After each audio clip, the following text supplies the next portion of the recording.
یہ وہ کتاب ہے جس میں کسی طرح کے شک و شبہ کی گنجائش نہیں ہے۔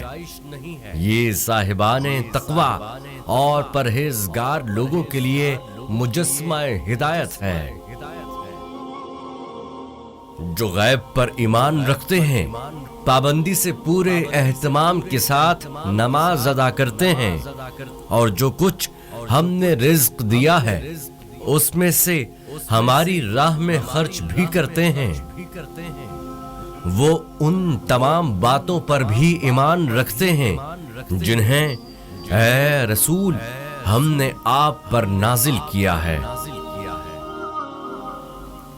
اور جو کچھ آپ سے پہلے نازل کی گئی ہیں، اور آخرت پر بھی یقین رکھتے ہیں۔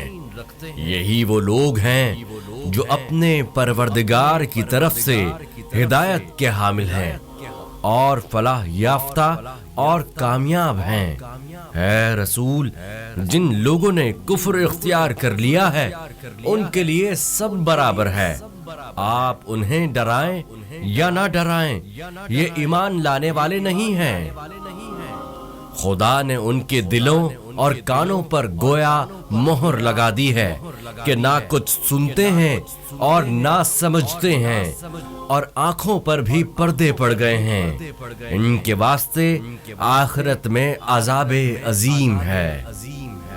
کچھ لوگ ایسے بھی ہیں جو یہ کہتے ہیں کہ ہم خدا اور آخرت پر ایمان لائے ہیں، حالانکہ وہ صاحب ایمان نہیں ہیں۔ یہ خدا اور صاحب ایمان کو دھوکہ دینا چاہتے ہیں، حالانکہ اپنے ہی کو دھوکہ دے رہے ہیں اور سمجھتے بھی نہیں ہیں۔